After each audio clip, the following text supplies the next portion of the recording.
कहा बताइए?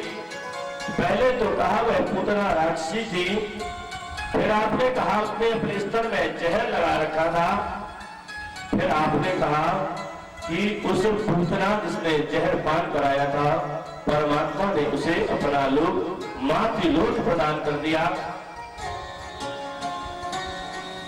सुखदेव जी महाराज ने परीक्षित से कहा, परीक्षित यह पूतना कोई साधारण राक्षसी नहीं थी, यह पूतना वही है जब भगवान वामन बलि के यहां पहुंचे थे और बलि को भिक्षा के लिए याचना किए थे, उस समय वामन का रूप लेकर बलि की पुत्री रत्नमाला के मन में विचार आया था कि देखो कितना सुंदर बालक है, यदि मुझे भी ऐसे ही बालक की प्राप्ति हो, मेरा भी ऐसा ही बालक हो, तो उसे मैं अपने गोद में लेकर अपना दुग्ध पान कराऊं, बड़ा आनंद प्राप्त होगा। ऐसा विचार जब रत्नमाला कर रही थी, प्रभु तो अंतर्यामी है, उन्होंने मन ही मन रत्नमाला को एवं वस्तु कह दिया। सुखदेव जी कुछ बोलते से पहले ही परीक्षित ने कहा, प्रभु यह बात तो समझ में आई, फिर आगे? सुखदेव जी ने कहा, परीक्षित थोड़ा धैर्य तो रखो, परमात्मा की लीला इतनी जल्दी इतनी शीघ्रता से समझ में आती नहीं है।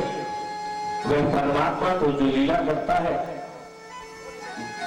जिसको जलाना चाहता है, जाने होई जही देर जलाई, और जो जान गया परमात्मा की लीला, जानत तुम ही हुई जाए। सुखदेव जी ने कहा, परीक्षित आगे की लीला की श्रवण कराता हूं। इसके बाद जैसे ही भगवान ने विराट रूप धारण किया, 2 पग में ही तीनों लोगों को नाप लिया और तीसरे पग में दैत्यराज बलि को भी अपने अधिकार में ले लिया। तब उसी रत्नमाला ने मन में विचार किया, यदि ऐसा छलिया कपट वेशधारी मेरा पुत्र भी होता तो उसे अपने दुग्ध में जहर पान करा देती, अपने स्तर में जहर लगाकर उसे मृत्यु को प्राप्त करा देती। भगवान अंतर्यामी उन्होंने कहा, रत्नमाला एवं वस्तु, तुम्हारे ये दोनों ही विचार पूर्ण होंगे। सो हे परीक्षित, वही रत्नमाला बाद में पूतना बनी, जिसके दोनों वरदानों को भगवान ने पूरा किया और उसे अपना मातृलोक दे दिया। जैसे ही मथुरा में कंस को पता लगा पूतना मारी गई, वह बड़ा क्रोध में आ गया। उसे जब मालूम पड़ा कि नंद के यहाँ एक बालक है, वह मेरी बहन पूतना के मरने का कारण बना है, अपनी सभा में विचार कर रहा था, तभी कंस का एक सेवक जिसका नाम तृणावर था, वह आया और उसने संपूर्ण गोकुल को भी उड़ाकर समुद्र में फेंक देने की बात कही और कंस से आज्ञा लेकर गोकुल पहुंच गया। गोकुल में जिस जगह नंद का लाला मैया यशोदा का दुलारा आराम कर रहा था, उसी जगह पहुंचकर तृणावर्त उन्हें उठाकर दूर सागर में फेंकने की तैयारी करता। इससे ही पहले नंद नंदन ब्रजचंदन श्री नंद बाबा की कुमार, जिन्हें कन्हैया और कृष्ण नाम से आगे जाना जाएगा, ऐसे लल्ला ने तृणावर्त का उद्धार कर दिया। 10वां दिन हो गया। ऐसा शास्त्र का संस्कारों का निर्देश है कि पुत्र का 10वें दिन नाम संस्करण करना चाहिए। नामकरण संस्कार होता है। 10 दिन व्यतीत हो चुके हैं। भैया यशोदा ने बाबा से कहा, बाबा 10 दिन पूरे हो गए, कुछ इस तरह का उत्पात मचा कि लाला का तो नाम रखना भी भूल गए, इसका नामकरण करना चाहिए। सुखदेव जी परीक्षित से कहते हैं, परीक्षित नंद को मालूम है कि यह लाला क्षत्रिय कुलोत्पन्न है, अर्थात इसके नामकरण संस्कार करने का अधिकार तो जो क्षत्रियों के कुल पुरोहित है उन्हें ही है। ऐसा मन में विचार कर वह गर्ग मुनि के पास पहुंचे। गर्ग मुनि के पास पहुंचकर अपना निवेदन प्रेरित किया। गर्ग मुनि ने एकांत में पवित्र स्थान पर बिना किसी शोरगुल के नामकरण करने की बात कही। वहीं पर कृष्ण के बड़े भाई देवकी के सप्तम गर्भ और रोहिणी के बड़े बेटे दोनों को लाया गया। गौशाला में भगवान गोविंद का पूजन किया, पंचांग देवताओं को मनाया और विधाता से प्रार्थना की, ललाट पट्टे लिखिता विधाता षष्ठी दिने या क्षरमादिकाचा। हे विधाता, हे षष्ठी माता, आपने निश्चय ही मेरे पुत्र का भाग्य श्रेष्ठ लिखा होगा। आपकी हम प्रार्थना करते हैं और आपकी प्रार्थना के बाद ही अपने इन दोनों लाला का नामकरण करते हैं। छोटे और बड़े का विषय समझकर पहले रोहिणी के कुमार का नामकरण संस्कार किया गया, जिसका नाम संकर्षण गर्ग मुनि ने रखा और बताया कि आगे चलकर यह बल की अधिकता के कारण बलराम भी कहा जाएगा। नंद के पुत्र यशोदा के लल्ला का नाम गर्ग मुनि रखते नक्षत्र योग कर्ण मिला रहे हैं, बार बार अपने हाथों से गिनती करते हैं और फिर ऐसा मालूम पड़ता है जैसे कुछ भूल गए हैं। ऐसा करते करते कुछ समय व्यतीत हो गया, मैया यशोदा से रहा नहीं गया, उन्हें लगा बहुत विस्मृत हो रहे हैं गर्ग मुनि, कोई विशेष बात है क्या? यशोदा ने पूछा, गुरुदेव बात क्या है? मेरे लल्ला के नामकरण पर आप इतने विचारशील क्यों हो रहे? गर्ग मुनि ने कहा, यशोदा मैं तेरे लाला का नाम क्या रखूं यह विचार नहीं कर पाता। एक नक्षत्र का चरण ढूंढता हूं। भगवान का जन्म रोहिणी नक्षत्र दिन बुधवार भाद्र कृष्ण अष्टमी हर्षण योग में हुआ था। कर्णों में प्रथम भव नाम का कर्ण उस दिन था। गर्ग मुनि ने कहा, तेरे लाला का नाम तो कुछ समझ में पड़ता नहीं, एक नाम सोचता हूँ दूसरा स्मरण आता है, दूसरे रखने की बात सोचता हूँ तीसरा का दर्शन होता है। इसलिए ये यशोदा तेरे इस लाला की तो बहुत से नाम होंगे, वैसे ज्यादा लोग इसे कृष्ण ही कहेंगे, क्योंकि यह स्वयं परमात्मा कृष्ण का ही स्वरूप है। क्योंकि तेरे पुत्र के रूप में परमात्मा कृष्ण ने ही अवतार लिया है, इसलिए इसका मूल नाम तो कृष्ण ही होगा। वैसे इसके तो सहस्त्र नाम होंगे और कई सहस्त्र नामावली इसकी बन जाएगी। यशोदा ने कहा, हे गुरुदेव, हे गर्ग मुनि, आप तो मुझे डरा रहे हैं। अरे यह कोई परमात्मा नहीं है। आज यशोदा को पहली बार किसी ने यह कहा कि तेरा पुत्र कोई साधारण पुत्र नहीं, यह तो परमात्मा का अवतार है। जैसे ही गर्ग मुनि ने समझाया यशोदा को, यशोदा ने दूसरा प्रश्न कर दिया, गुरुदेव जैसे पहले भी मुझे एक देवी जिसे पूतना कह रहे थे वह आकर बता चुकी मेरा लाला बड़ा दिलजीवी होगा। आप तो ज्योतिषियों में अग्रणी है, ज्योतिष शास्त्र के प्रणेता है, कृपा कर मेरे इस लाला की आयु के विषय में बताएं। ज्योतिष शास्त्र के प्रणेता कहे जाते हैं गर्ग मुनि। आज भी उनका शास्त्र, उनकी संहिता जो गर्ग संहिता के नाम से जानी जाती है, ज्योतिष शास्त्र का बड़ा प्रामाणिक ग्रंथ है। गर्ग मुनि से यशोदा ने प्रश्न किया, मेरी लला की आयु क्या होगी? और गर्ग मुनि ने उत्तर दिया, भैया तेरे लाला की आयु तो मत पूछ, बस इतना जान ले कि लोग जितनी गिनती गिन नहीं पाते, जितनी आयु याद नहीं कर पाते, उससे कहीं अधिक तेरे लाला के विवाह होंगे। तो निश्चित मान तेरा लाला तो दिलजीवी होगा। ऐसा कह आज भगवान कृष्ण का पुनः एक बार नामकरण संस्कार रखा गया।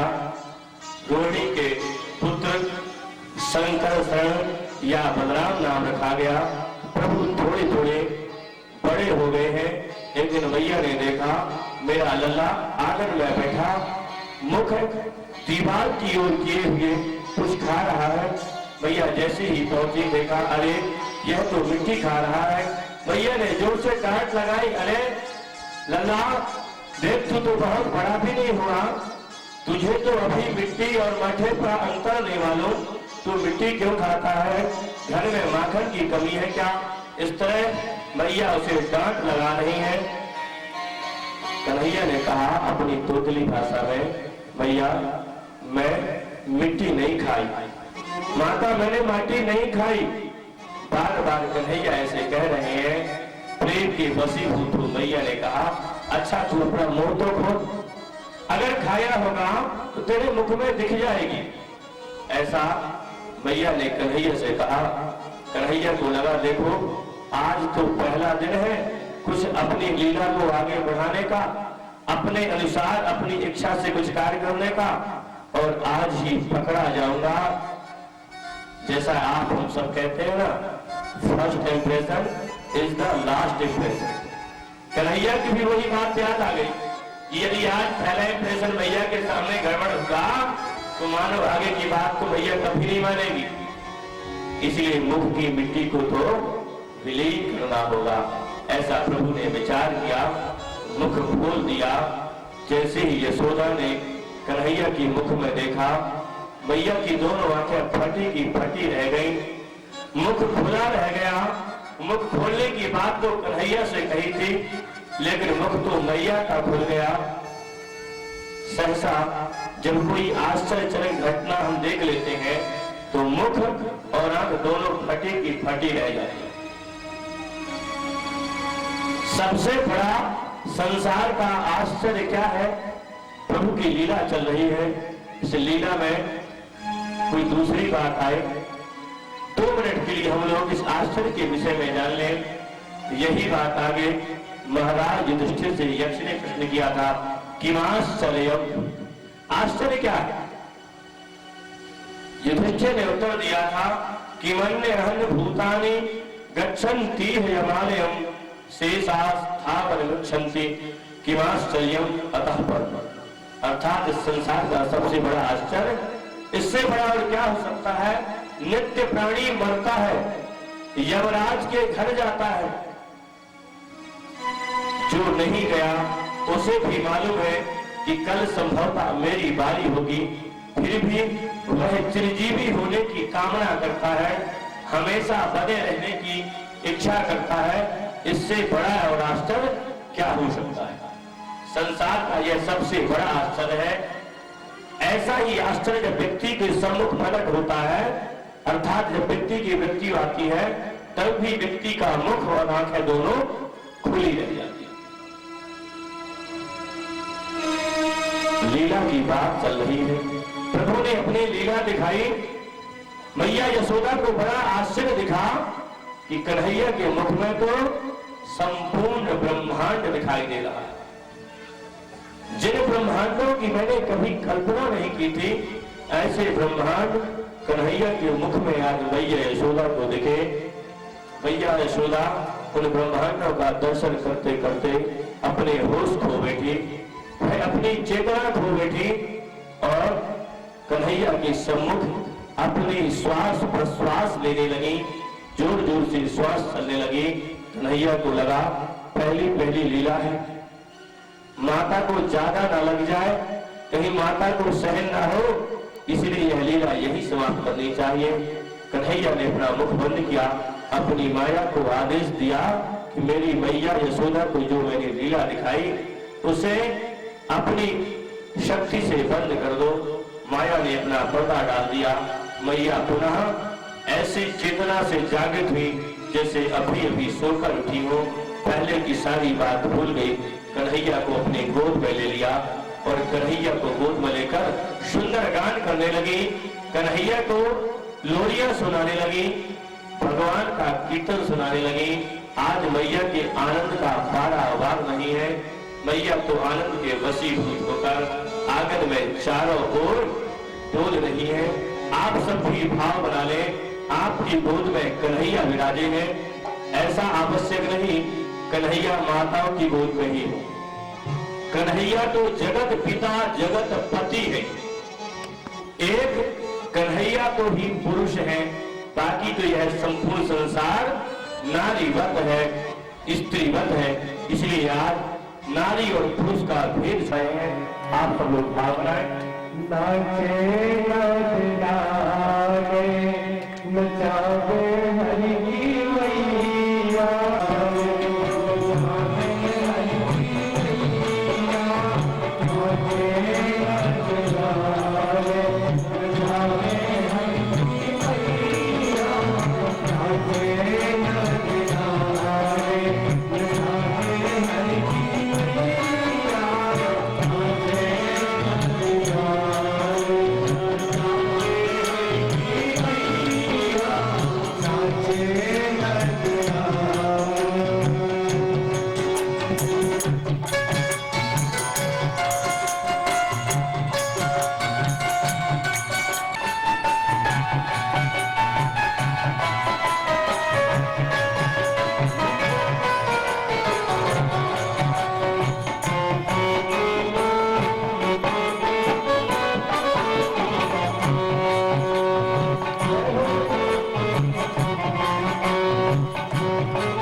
अपना संपूर्ण वात्सल्य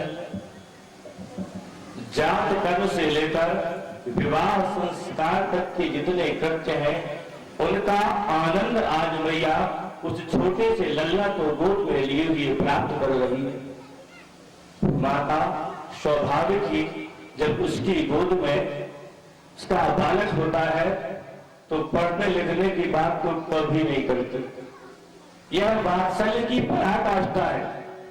यह मैया नहीं सोचती कभी कि मेरा बेटा बहुत पढ़ेगा, वो सीधी सीधी बात करती है मेरा बेटा तो ऑफिसर बनेगा। पढ़ने लिखने की बात आगे बहुत बढ़िया दुल्हन लाएगा, पढ़ने की बात की नहीं, ऑफिसर बना दिया। और कोई और दूसरी नौकरी चौकरी की बात नहीं, सीधे सीधे बढ़िया सी दुल्हनिया लाएगा। सिर पर इतने सुंदर दिव्य वस्त्र मुकुट होगा, इतने सुंदर सुंदर वस्त्रों को धारण किया होगा। माता जिस परिवेश में जिस वेश, आज मैया यशोदा भी उस लल्ला को अपनी गोद में लिए हुए धीरे धीरे उस लाला के साथ अपनी उमंग में समाविष्ट करते हुए और सुंदर लाला के साथ इस तरह का भजन कीर्तन करते हुए समय बिताया। अब लल्ला को नींद आ गई। बालक भगवान श्री कृष्ण को उन्होंने एक पलने के पास ले गई। उस पलने में सुलाती, तब तक उन्हें याद आ गया, देखो मैंने अभी अभी जब लल्ला को लिया था इससे ठीक थोड़ी देर पहले ही आग में दूध रखकर आई थी और उस लल्ला को पालने में पारती इससे संपूर्ण संसार जो क्षीर सागर क्षीर साई है, ऐसे क्षीर साई का जो अपने हाथों में अपनी कंजरी में लिए हुए है